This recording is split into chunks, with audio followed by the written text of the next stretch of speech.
Assalamu alaikum sağlı seyircilerimiz. Seferde haberler vakti bugün programımızda. Yalta Xalqaro iqtisodiy forumi Damaskda. Sergey Aksyonov Suriya prezidenti Bashar Asad ile ko'rishdi. Niyaqda suhbat etildi. Идет вопрос формирования инструментов создания, это создание судоходной компании и совместного торгового дома. Ismail Gasprinskiy, Ivan Ayvazovskiy, Anton Chekhov Ahmedjiddagi xalqaro avalimani efsaneviy insonning adini taşıyacak. Qrimda Veliki imena Rossiya adlı liha çalışıp başlay. Bozuvlardan gayrı bir şey yo'q. Jemiyatchilar Kerich Ahmedjid-Aqyar trassasida yo'l xizmatlari servisini nazorat etdilar. Старые запчасти, бытовой мусор, старые покрышки, все выбрасывается. Tahsil sahasında yanı kurs. KMPU studentlari Ulu Vatan jengida Qrim tatarlarining ishtiroki mavzusini o'rganajaklar. В ней очень много мелочей, которые помогают выстроить полную картину происходящего. İnsan yuragi nasıl çalışa? Qrim talabalari qurtaruv choralari o'rgandilar. Это частота, глубина и объем вдохов. Появляется вот такая вот зелененькая диаграмма. Bu ve başka haberler haqida chiqishimizda muxbirlarimiz ta'rif etacaklar. 5-ci yubiley Xalqaro iqtisodiy forum Yaltada addetten tış keçti. Chiqish sessiyani Damask shahrida kechirdilar. Esas mevzu Qrim Rossiya-Suriya munosabatlarini arttiruv nuqtasi. Tedbir ishtirokchilarini murojaat ederek Cumhuriyet yo'lboshchisi Sergey Aksyonov Suriya hokimiyatiga Qrim heyetini davet etgani uchun tashakkurlar bildirdi. Ve qayd etdiki, Suriya Qrim kabi g'arbiy mamlakatlarning sanksiyalari ile yashay. Bu al yana xalqaro munosabatlarni tizimiga imkon berajak. Sessiyada endi tijoriy munosabatlar haqida so'z ko'rsatildi. Suriyadan Qrimga sitrus meyvalar, sebzivot, ximik muassasalar çalışması uchun kerakli mallar ketirmaga planlashtirildi. Suriya ve Qrim arasında doğru aviabag açılığı da muzokara etildi. Сейчас идет вопрос формирования инструментов создания, это создание судоходной компании и совместного торгового дома. Вот, соответственно, уже эти люди и, соответственно, эти организации будут заниматься разработкой всех вопросов, связанных с увеличением товарооборота между российским Крымом и Сирийской Арабской Республикой. Bugün Qrim yo'lboshchisi Sergey Aksyonov Suriya Arab Cumhuriyatining prezidenti Bashar Asad ile ko'rishdi. Qrim hokimiyati ishbirlikni davom ettirmaga niyat etdi. Yaltadagi xalqaro iqtisodiy forum ise mamlakatlar arasida yaqinlashuv aleti sayla deb qayd etdi Sergey Aksyonov. Ko'rishuv kesishida Qrim yo'lboshchisi forumga hokimiyat a'zolarini va parlamentariylarni davet etdi. Xatirlatam, kechgan sene Suriya heyetining sayısı en çok edi ve 100'den ziyade dan ibaret oldu. Ko'rishuvning sonunda Sergey Aksyonov ve Bashar Asad bir-birine xotira baxshishlarini hediya etdilar. Ahmedjid Ava limanının reberligi Cemiyet palatası tavsiye etken ulu vatandaşlarımızın adlarına qol tuta. Ava liman onlardan birinin adını taşıyacak. Bu haqda cemaatçılık ile bağ boyunca mudir Igor Lapsev haber etti. Ava limanın serlevası konkurstan son denişmeyecek, seçilgen ad ona qoşulacak. Qrimning Cemiyet palatası Veliki imena Rossiya adlı liha çerçevesinde bugün o'z variantlarını tavsiye etti. Cedvelge 10 namzet kirdi. Ular Qrim tarixinin sık bağlı. Bu Ismail Gasprinskiy, Ivan Ayvazovskiy, Anton Chekhov ve diğer beli erbaplar.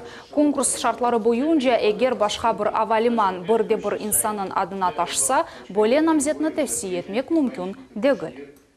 После этого в эту игру, если можно так сказать, вступит специализированная организация социологическая. Скорее всего, это будет ЦИО, Всероссийский центр исследования общественного мнения, которая будет проводить свои исследования, и таким образом из каждого большого вот этого списка останется по 3 имени, то есть те, которые получат наибольшее количество голосов. Когда останется по 3 на каждый аэропорт, опять будет вступать, это будет последний заключительный этап, будет вступать социологическая организация, волонтеры Победы, и уже будут проходить голосования по этим 3, если касаться одного аэропорта. И кто-то из этих 3 получит, кто-то больше, чуть меньше, и будет победитель.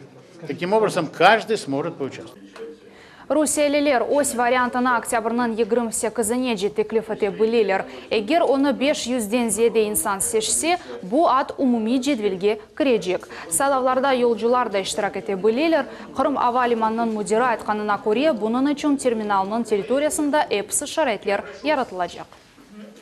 у нас есть точки доступа к Wi-Fi. Мы можем предлагать пассажирам воспользоваться нашим Wi-Fi и перейти по адресу страницы проекта, где они смогут оставить свой голос. У нас есть достаточно широкие возможности мультимедийные в части наличия более чем 100 мониторов в аэропорту Симферополя, которые мы можем задействовать для популяризации самого проекта и для продвижения адреса сайта проекта. То есть возможности для голосования наших пассажиров мы будем создавать самые широкие. Не парковкалар, не yol işaretlері, не де тезлешув, чаналашув yolaqlары бар. Бу ведигер бозуларының құрылатқан Ахмежит Кефе Кериш yolunda бүгін жемечілер анықладылар. Яны трасса не дәрежеде азыр. Айдавчыларға оңайтлы olur mu? Тефтіш әлемеле телеканалымызның телевизион тақымы yolға шықты. Старое уже пришло давно в негодность. Вот мы видим, что здесь опять же мусор, покрышки. Бу арабалар тамир этилүүгү үчүн эски эстакададыр. Оказаи алда булуна. Энди чоқ йыллар девамында бу жерде атта чөплүк биле жыштырылмады. Реконструкция актайси лав биле юртетилмей. Өз демир атын бакмак үчүн айдавчы тамманада чөплүк обасына кирмеге мечбур. Ни урны нормально нет большой. Здесь колеса кидают, чтобы встать сюда. Все в масле, слива нет. Всегда тогда никто не убирает, ничего не делает? Ну, уже сколько лет, сколько сюда приезжаю, здесь ни разу не убиралось.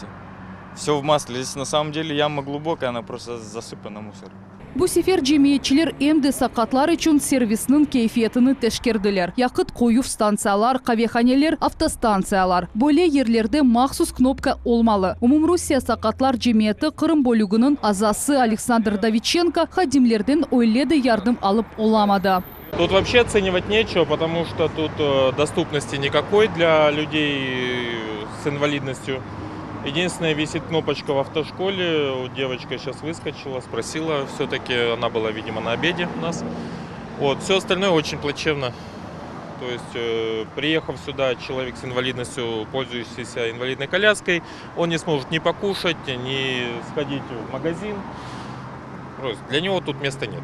Первасыз қалмаған жемейтчилер Ахмежиттен эски Кырымга келдилер. Олар yol четиндеки сервиснин bir kaç объектini ziyaret ettiler. Bu yakıt koyuv станциялар, кавеханелер, техник бакув станциялар, тюкянлар. Халк незаретinin хулясасы боле oldu. Kurulayatkан трассада көстерилген хизметлер кейфиети гүзелже ола биле. Картина на самом деле печальная. Мы вынуждены сделать вывод, что придорожного сервиса в том виде, в котором он должен быть, у нас, к сожалению, нет.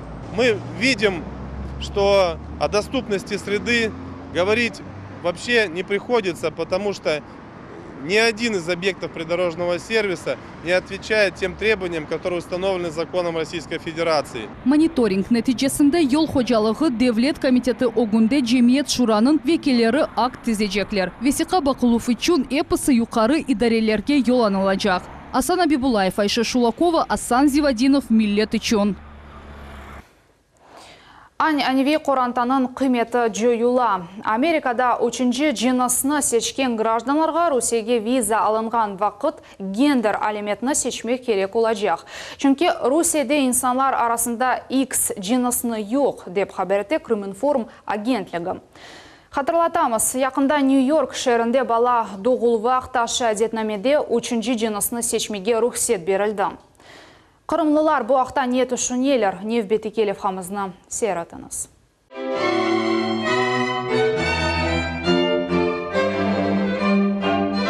Мендельсон маршы, нишан юзуклер, Киев, элегант, келин ажайып. Товганлар бақтлы вет чоқ балалы хоранта тізмеге тілейлер. Бойле етіп нормаль айле тізелеве, сағлам жемат хурыла. Каждый день видеть, как улыбаются жених и невеста, и называть их супруг и супруга, очень приятно. И не хотелось бы придумывать что-то такое странное, непонятное. Ама Русияда ве айралда Қырымда нормаль хоранталар тізелген вақыт ғарыпта деттен тыш мұнасебетлеріні уйдырып шығаралар ве қанулаштыралар. Жемиетнің негізі хоранта Америкада жидді сынавға ұғыратыла. You be you. Live your truth. And know that New York City will have your back.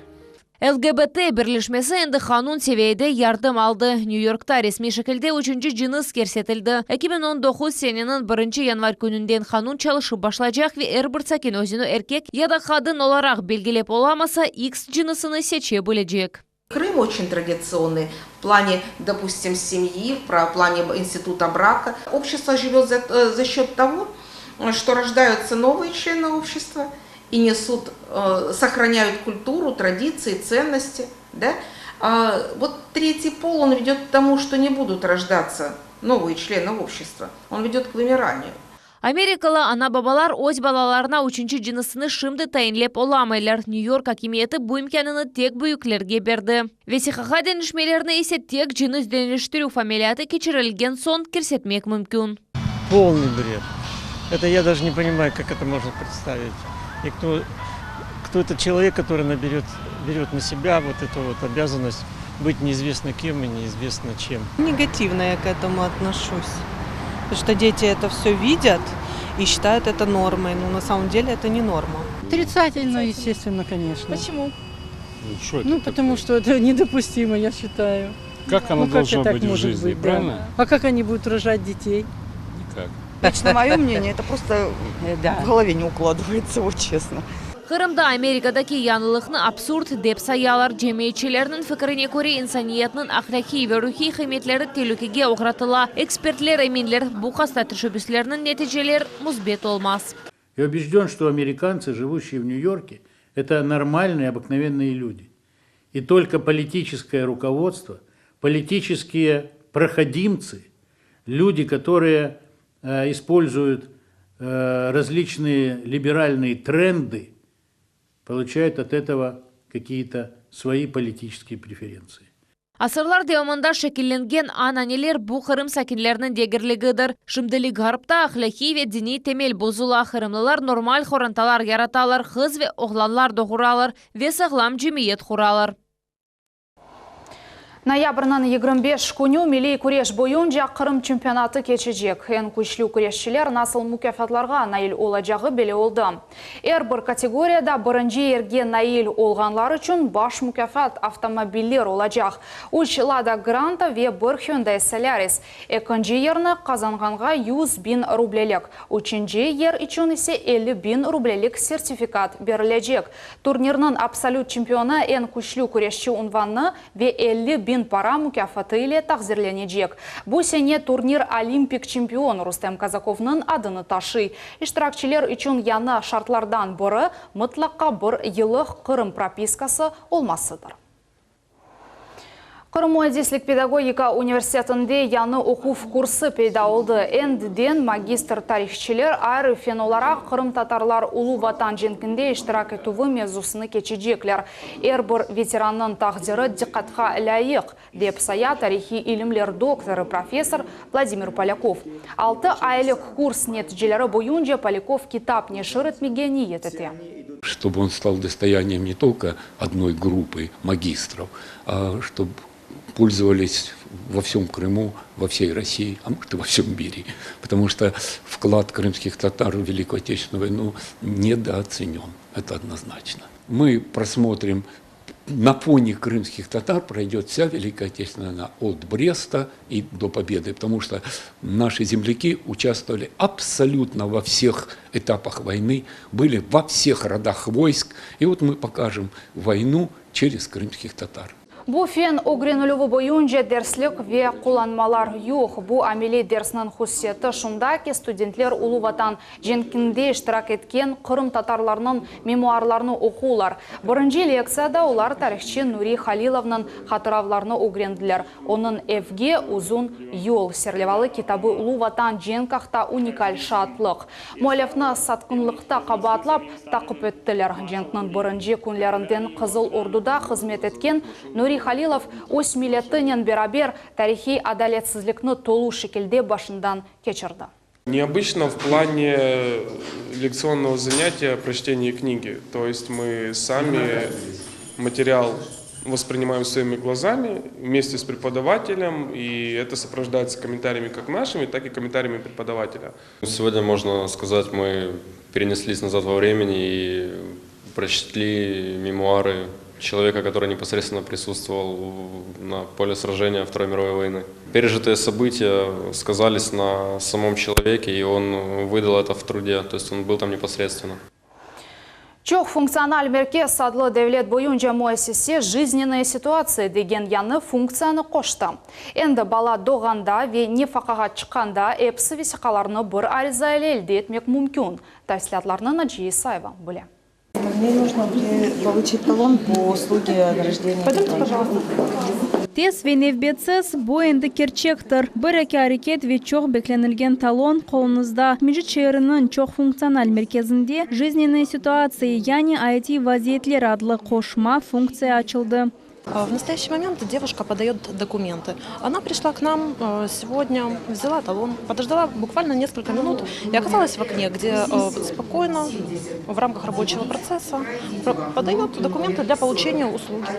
Татьяна Сапега чоқ балалы ана евелері ақымет идарелеріне барып еткенже бір қач невбеті тұрмақ ве аризалар язмақ керекеді деп айта. Енді яны доған балаға весиқаларны топлағанда бір қач қызмет алмақ үшін тек бір рижа теслим етіле. Бұл снилс ве ана капиталына алув кібі қызметлер. Выражаю благодарность от всех мам Крыма, потому что очень удобно, очень комфортно. Вы экономите наше время в заботе о нас и о наших детях. Спасибо огромное МФЦ за такую работу. Қызметлерін алмақ үшін инсан тек кереклі малюмат ве весиқаларны тапшырмақ керек. Қалған ішіні МФЦ-нің қадимлері бежере. Инсанлар сонра аздыр нетижені алмаға келелер. Бөле янашув бір пенжере деп адланған принципны толу шекілде ақс ете. Раньше, допустим, если брать жизненную ситуацию, это услуги по мат-капиталу и по получению СНИЛСа, это было 3 талона. Один СНИЛС, один мат-капитал и третий талон – это подача заявления на принятие решения об использовании этого мат-капитала. Теперь это 1 талон и 1 пакет документов. То есть вы не будете 3 раза давать ксерокопию паспорта, у вас не будет это занимать в 3 раза больше времени, если уже говорить таким простым языком. Шымдылық бұл қызметні тек бір ерде майы документы деп адланған чоқ вазифе бежерген мерkezде алмақ мүмкін. О Ақмежетте матезалки соқағында 17 В евде ерлеше. Келечекте сәделештірілген схема бойынша қызметлер шерінің башқа бөліклерінде де пейда олacak. Наджия Исаева, Виталий Голубев, Миллет телеканалы. Тоқтаған юрекні ғайрыдан чалыштырмақ мүмкін ма? Ақмежетте 37 санлы мектепнің талебелері ве өжелары бұл сөйлерге жевапларыны бөлмектен ғайры, білгелеріні амелияттан умайшыте бөлелер. Бүгін қырымлылар ilk сефер перезагрузка сердца адлы умумруси акциясында иштирак еттілер. Бөлгелер или Қырым стимуляцион мерkezінің қадимлері пайлаштылар. Айша Шулакова бірінші тіби ярдым көстірілі вақта тариф етмеге азыр. Эки қолынан 30 кере инсан кокусыне басмақ керек. Бұл әрекетлер вақытынша юрек ишыны девам ете. Ezilgen вақыт инсан юрегі қан ойнатып башлай. Бөлетіп кислород, яғни оксиген инсан миіне етіп бара. Сначала мы смотрим, спрашиваем его, с ним все в порядке. Нет. Мы вызываем скорую, делаем 30 раз компрессии, потом делаем искусственное дыхание, потом еще раз 30 раз и делаем еще одно искусственное дыхание. 2 раза искусственное дыхание и потом еще раз компрессии. Суни нефес алуф реанимацияның экинжи басамағы. Бұл васта пек садедір. Оны эрким огрене біле. Атты тибитасил керек дегіл. Для искусственного дыхания мы желательно должны использовать барьер для собственной безопасности. Мы укладываем его на лицо, закрываем нос пациента, запрокидываем голову и делаем искусственные вдохи. Бұл эпосы юрек тоқтаған вақытта юрек ақжигер реанимациясының темеледір. Саде көріне ама амелиятта бөле әрекетлеріні әркес япып оламай. Манекенлер ярдымынен талебелеріні ве ожаларыны бірінші ярдым көстермеге огретелер. Эркун инсанларның юреклері бірден тоқтай. Дүнияда бұл күнде 140 бинге якын инсан. Русияда есе 4 бин. Оларның ярысыны құртармақ мүмкін еді дейлер екімлер. Бұның үшін вақытында ярдым көстермек керек еді. Это здорово, когда поднимается тема оказания помощи людьми, не имеющими медицинского образования. Потому что на сегодняшний день я сама врач выездной бригады, и я приезжаю на улицу, человек просто лежит без сознания, никто к нему не подходит, потому что боится. Поэтому вот подобная социализация этих мероприятий, это очень важно, что наши простые руки и вдохи могут спасти жизнь нашим же близким, родным, любимым людям. Амелият көстереке, атта балалар инсанның жаныны құртара білелер. Бөле дәрслер білгі алмақ үшін яқшы имкандар.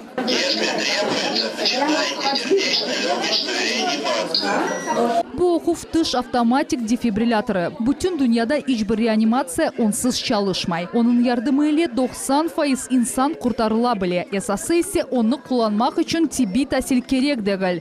Зарядка завершена. Нажмите оранжевую кнопку для разряда. Разряд выполнен. Бүгінгі күнде Русияда insanlar топланған ерлерде бөле дефибрилляторлар ерлештіру вақта қанунлы хабақыла. Айша Шулакова, Ким Бекиров, Миллет үшін. Более легнен бізім яңымыз сонына етті. Көрішмек үзре, салтмен қалыңыз.